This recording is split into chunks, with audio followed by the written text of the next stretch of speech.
Severe and Benning in the morning on 1620 The Zone, 1620thezone.com, and the 1620 The Zone app. Here are Michael Severe and Damon Benning. Right point, Palik shoots over the net. 8 seconds left. Pavilion centers it. Block. Rebound Nelson right corner. Trying to center it loose in front. Pallon gets it. It's out of the zone. The Lightning are going back to the Stanley Cup Final. Amazing. They win Game 7, 1-0. And this series is over. Here's the pitch. Casale rips one into left field. That's a base hit toward the line. Duggar speeding around second, heading for third. Kemp plays a carom. Woden ends him home. The relay. Duggar slides. He's saved. And the Giants win the game 6-5. The 3-1 pitch swung on, lifted into center field and deep. Looking up is Heineman. That one is gone off the scoreboard. And a little fist pump from Ronald Acuna Jr. as he looks at Malley rounding first base. You get knocked on your keister and then you hit one off the restaurant out in center field. That feels pretty good. 3-0 Atlanta. Infield almost straight away. Here's the pitch on the way and a swing and a fly ball into right field. And this one is going and deep to right, and it is gone. Goodbye baseball. Taylor Trammell with his second home run of the afternoon gives the Mariners a 3-2 lead here in the top half of the ninth inning. The 3-1. Bellinger, fly ball, center field, back to the wall, and it is gone! A walk-off home run for Cody Bellinger. The first walk-off win of the year for the Dodgers, who beat the Cubs 3-2. And the 1-1 to Tanner Leggett. That ball is into left field. Here comes Skinner. He's going to score. And Mississippi State walks it off and walks into the College World Series Finals. Happy Monday, everybody. Welcome to Severe and Benning in the morning on 1620 The Zone, 402-951-1620. And also email the show, Equitable Bank inbox, where it is always open. Damon at 1620thezone.com. Michael at 1620thezone.com.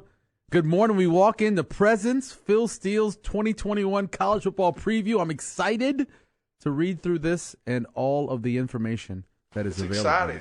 Yeah. The front of it, are you surprised at all by the four that are on the front of this? Like, there's bigger names, obviously. I think he's just representing the teams. Getting everybody in there, getting Alabama in there, Clemson in there, Oklahoma, and Ohio State. His final suspects. four. His final four heading to the college football playoffs. I cut my finger this morning. Taking the trash out this morning. Mine's comes tomorrow, but I got to take it out tonight. So, yeah, ours comes tomorrow. I was taking, like, one of the bag from the kitchen because I don't want the dog to get into it because there was a bunch of chicken in there. And I was carrying... Which reminds me, I have some frozen trash that I need to put in the trash can. Where is the frozen trash? It is in a freezer? In the downstairs freezer. Okay. You don't want it to turn in the week? No. I think there's some thigh fat trimmings that I didn't put down at disposal. There is a little bit of leftover meat, and there's a thing of salsa I didn't want in there. Mm-hmm. So I just put it in a plastic bag and put it in the freezer. And freezed it up. Till I get ready to take it out. Yeah. I think we're both Tuesday guys for our trash. Yes, indeed. I'm walking through between the two bushes, and I got the bag in my hand, and the bushes often have, like, spider webs. I didn't see it this time. So I go through, the spider drops on me, and so I swing my arm with the trash can to knock it over, and my hand goes, I hit the tree, and the tree cuts me open. Yeah, I guessed you open. The bush opened me up. Darn that spider. I know, a damn spider. Like, I wasn't... Did you think you were going to get superpowers? Oh, then I should just let it bite me. I don't think it was radioactive, though. It was just right, it's over there in Midtown. I think all the radioactive spiders are like in, what's that little town past here where they had the nuclear power plant back in the day? Over there. They probably have them. We don't have any. Fort Calhoun? Yeah, like Fort Calhoun spider. If I was there and I got bit, I'd be like, yeah, bite me. I got a chance to become a superhero. Wow. But I don't think I have that chance when I'm just in Midtown. So that happened already this morning. So how was your weekend? Weekend was good. Weekend was good. You worked Fridays, College World, Wild West. Hey. I did. Didn't do much Saturday. Saturday, Micah and I went to Quiet Place 2. Oh, that has to be seen in the theater, right? First time I'd been in a theater, and so it's been 2 years. I think we agreed. I think the last movie we saw in the theater was maybe Into the Spider-Verse. Oh, wow. That's like 2.5 years ago? 2.5 years ago. Yeah, wow. I'm pretty sure. Mm. So that has to be seen in the theater, right? yeah. That's what I said to Chris. Like, we can't watch this on TV. For what it is, Yeah. I think it's pretty good. Yeah, I figured it would be good. I just, it's hard to make a movie like that good, Right. especially part 2. Mm-hmm. They left enough room for part 3. I thought it was really good. All And it was the just he and Yanders, I that's the too, best so one it for was. I mean, it was funny. We were together. It was probably me and him for the bulk of the weekend, just because we had Maya on Friday for a little while, but she had camp Saturday, and then Caleb was in Kansas City. Is everyone a horror fan, or is it limited in your house? It's very limited. Okay. It's very limited. And then I started a new season. I'm watching Evil. Oh, I've heard good things about that. CBS, is that right? Yeah, you know. Who's the black guy? He's good. I like that guy. He's okay. Isn't it the dude from the Netflix Marvel stuff? Yeah. Is that who it is? He's okay. I think the story unto itself is going to be pretty good, but there's one character in particular that's driving me crazy. Yeah, it's always like that, right? Yeah, because it's not who is? It adds a little bit of hokey to it. Isn't it a little bit like X-Files, except being not supernatural? It's more a little religious bit, based. Yes. Well, no. So yes and no. Not supernatural. I meant Not alien, not alien. So it basically pits good versus evil. It actually pits evil versus science. Oh, okay. Well, that's kind of like So if something aliens versus science, can something be explained through science, or is there really like possession type stuff? Okay, all right. Is God at work, or the devil at work, or is it just something that we can explain easily? The devil, she's got a tumor or the something. devil is at work. Mm-hmm. But it was funny too. At the very end, they kind of took a line from Criminal Minds, because I remember once in Criminal Minds, I can't remember what season it was, maybe 4 or 5, and at the end, you know, they always quote sayings. Yeah, like a famous philosopher. Yeah, and I can't writer. remember who the philosopher was, Yeah. but it was, you know, if you believe in one, you have to believe in the other. In terms of God and the devil. Yeah. And they had a very, very similar line in Evil. But I only made it through the 4th episode. And then what else? I would love to get you to watch Ragnarok. I finished it. It's outstanding. So we watched. I just finished it. It was Micah's call. We actually watched that for a good portion mid-morning yesterday. Mm-hmm. But it was the one. It was the movie. It was the theater version. Oh, you watched not on Netflix. You watched Thor Ragnarok. Yeah. Netflix Ragnarok is you know. He's original production. He's kind of hoping that Valkyrie gets her own. Yeah, well, she is going to be in her own deal. She is in something coming up. I can't remember which one of the movies. Oh, Love and Thunder. Love and Thunder. Love and Thunder. She's going to be in that. Yeah. That's when we have the female Thor. So Jane's going to be Thor. I did some pork chops yesterday. They were just okay. I burned some ribs the other day. How about that? Oh, I've thrown a rack out. I have never. My wife said to me, she goes, "I don't remember ever me burning something," and I said, I can't remember doing it either. Like I needed 5 minutes on the grill. That's all. I was done. I needed 5 minutes on the grill. All I did was I dropped some more stuff on there, a little bit of wet. I covered it up. I went back in the house. We were watching TV, and I just forgot. Flame on. I just forgot. I walked out there, and I swear the amount of smoke looked like the house was on fire. And I'm like, oh, man. I ran out there. I pulled the lid. The lid was literally on fire. Pulled the lid off. The lid's on fire. I dropped the lid on the floor because it's hot. Even the wooden part of the wood. I look in there, and it's just black ribs. And I had those things have been in the refrigerator for 2.5 days, sitting there just soaking up all the seasonings. And they were ready? They're rated. They would have been good. Now, I did go through and pull all the meat possible off, chopped it up, and made like rib barbecue sandwiches, but it wasn't the same. Was it enough? It was enough for 3 people. Yeah. Oh boy, that was... Yeah, it was enough for 3 people. It was enough ribs.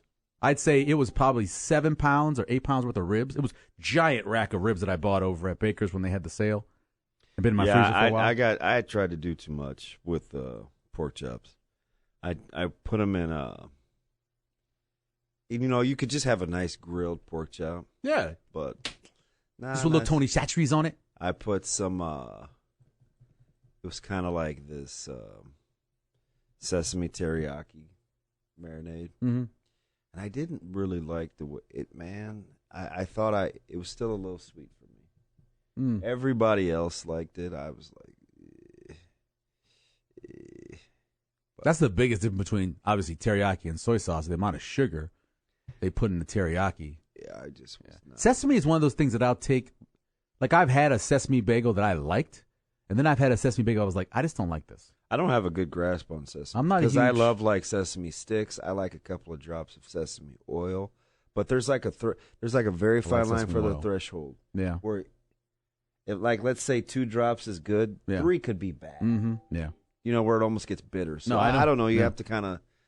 It's touchy. I made these egg rolls yesterday, homemade egg rolls, and I used a little bit of sesame oil in there. I used sesame oil in there.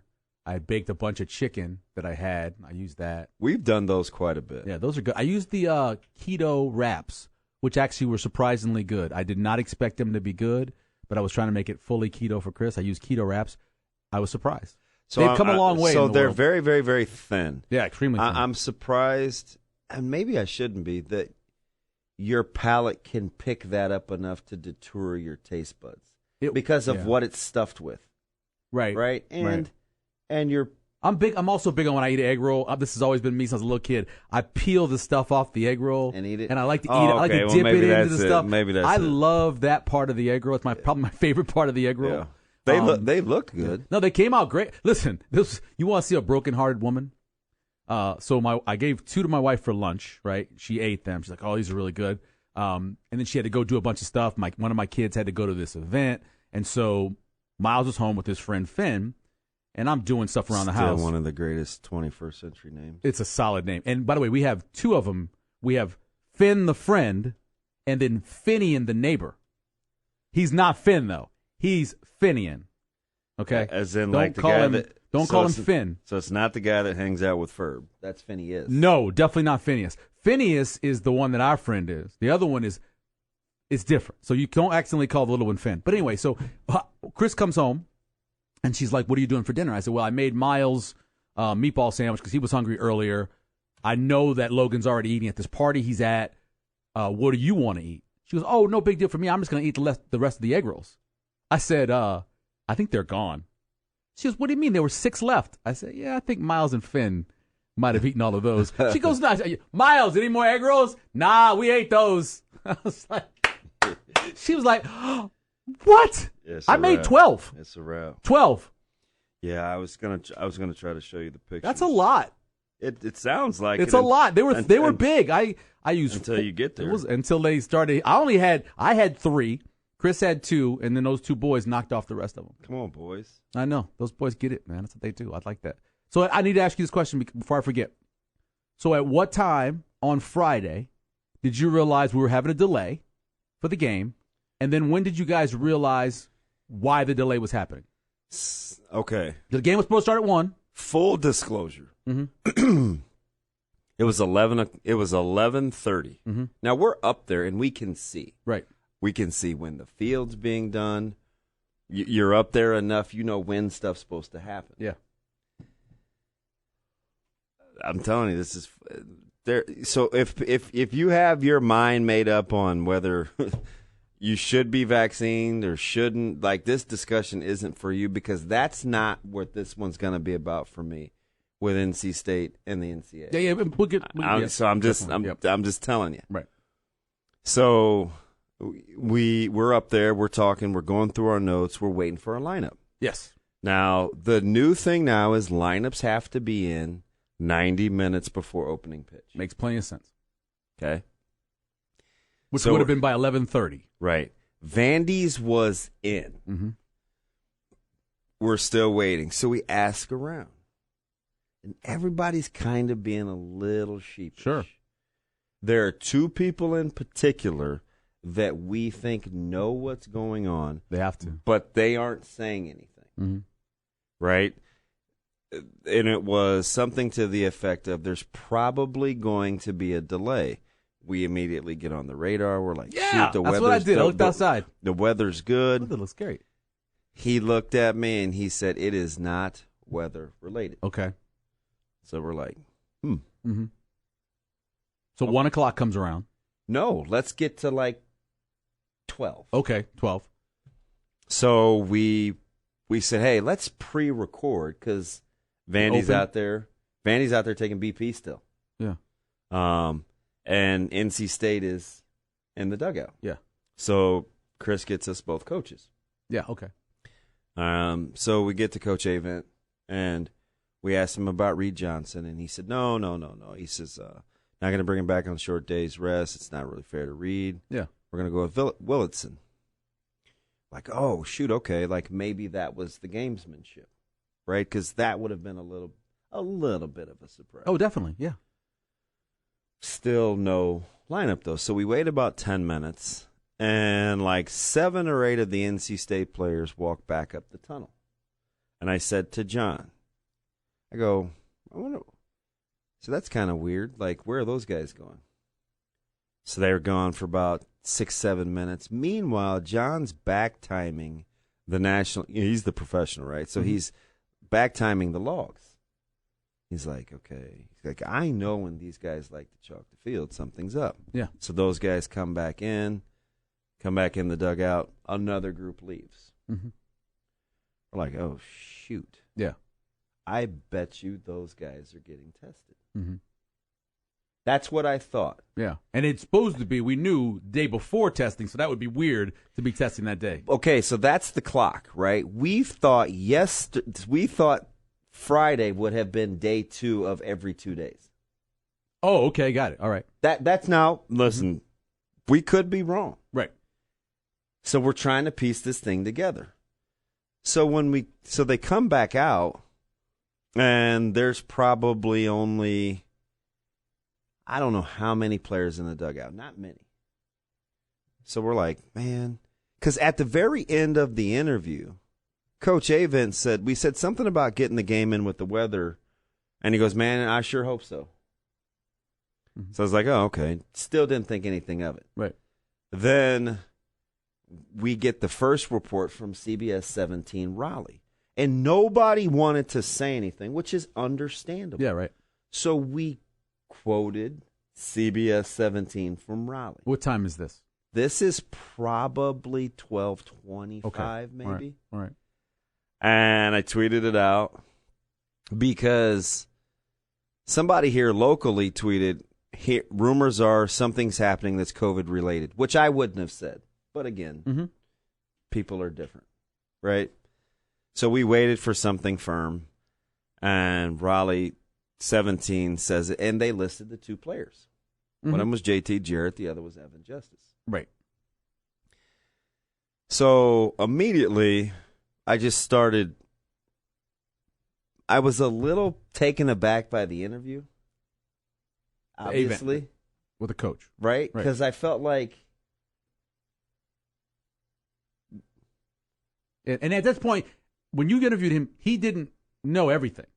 They were still waiting on stuff, according to the stories you read now from basically. Yeah, maybe he was waiting on results. Yes, he was waiting on but some results. But he definitely knew something was up. Yeah, he knew that he had at least 2 guys that were similar to after Monday night, Tuesday morning, when he said he had his assistant coach was sick. Yes. Jarrett was sick, and some guys were coming down with the quote-unquote bug. Yeah, bug, yep. I got the sense in just piecing this whole thing together. Now, this is just me. Mm-hmm. You do with it what you will. And then I looked at D1 Baseball's timeline. Yeah. I got the sense they were going to attempt to fly under the radar under the 3-day window, knowing guys were sick, right, without saying anything.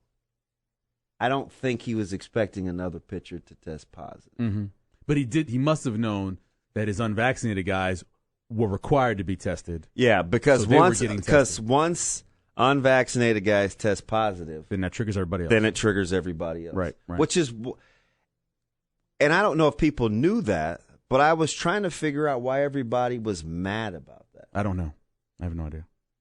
And I don't care how you feel. I don't care how you feel about the vaccine or how you don't. I was trying to figure out, like, as soon as you have a symptomatic player, like, why would you be mad that they did that? I think people should go, as soon as someone is sick, then that would make sense to test everybody else. You'd think. As soon as somebody was sick. And once we knew that at least 2 guys were sick, maybe even up to 4 people with the party. And sounds like it was more than that. It was like 7. It seems like about 7 people Because I immediately went back and read party. his comments about how advantageous it was for rest. Mm-hmm.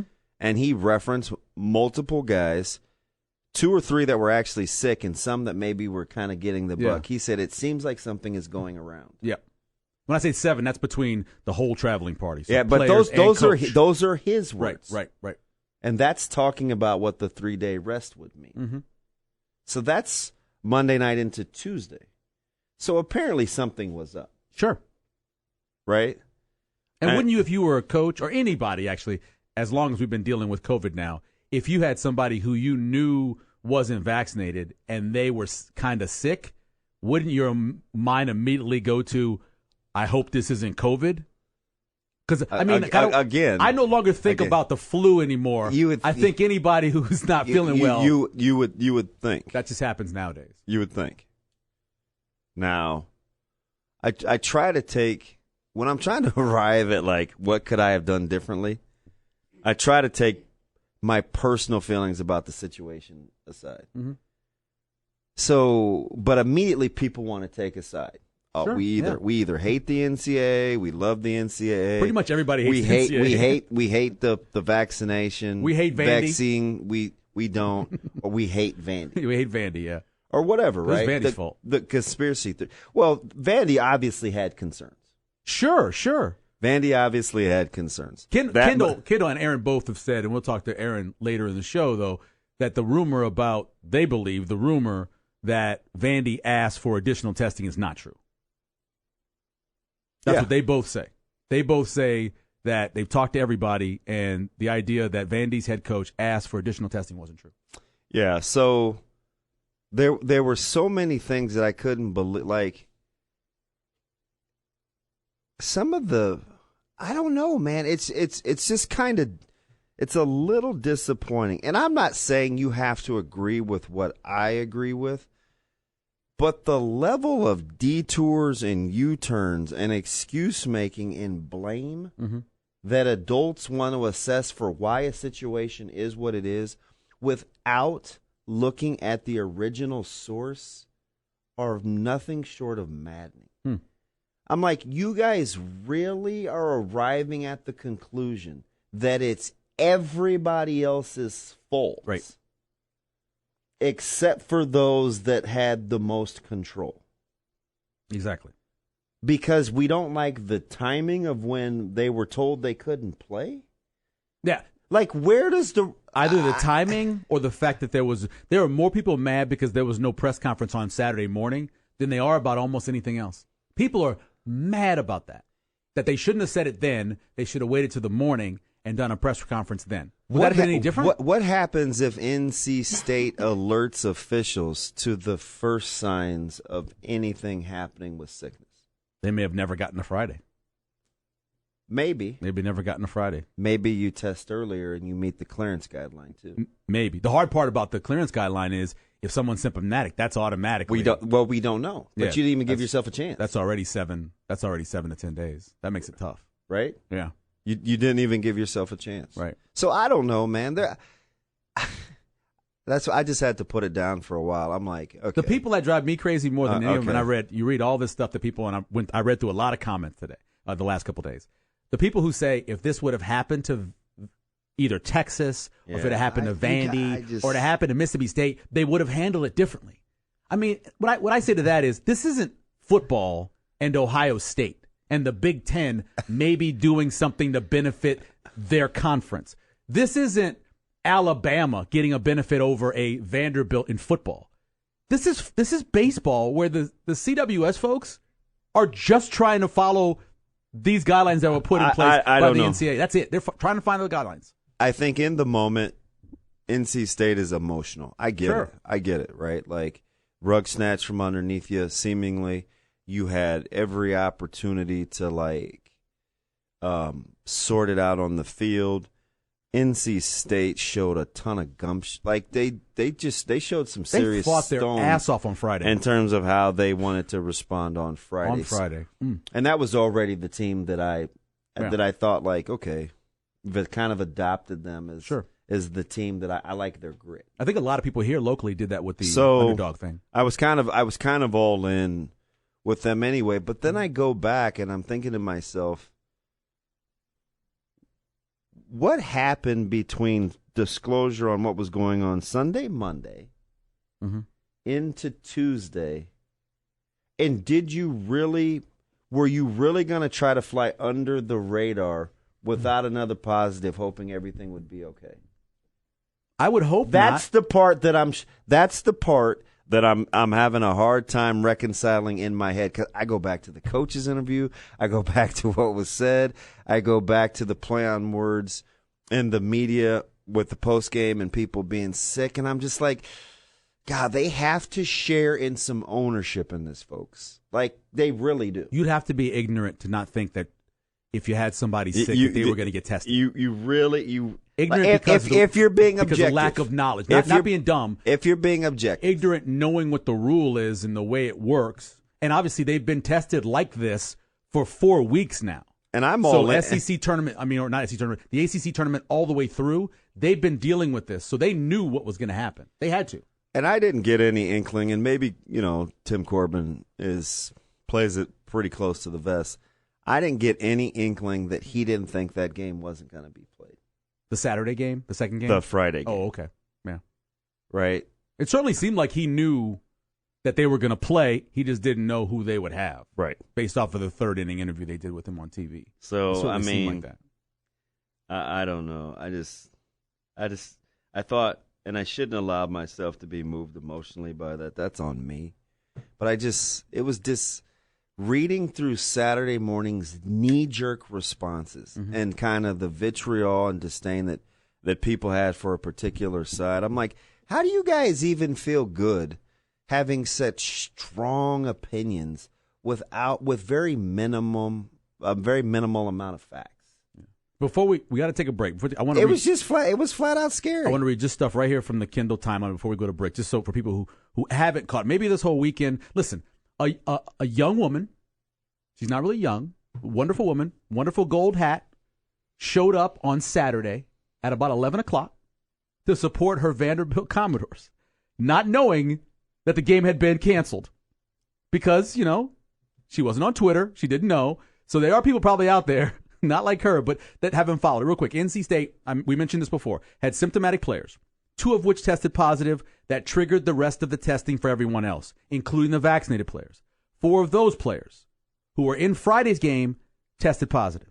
At that point, that's 8 total members of the NCAA traveling party had tested positive for COVID-19. And under what both the NCAA has written down, what college baseball was trying to determine based off of the local Douglas County and everything else standards, they determined at that point that we can't have them to continue to play.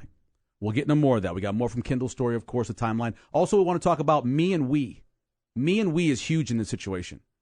Maybe in your kindergarten they called it elephant and mouse problems. We're going to talk me and we as well. Lots to get to, including more on Bill Moose and that situation when we left here on Friday.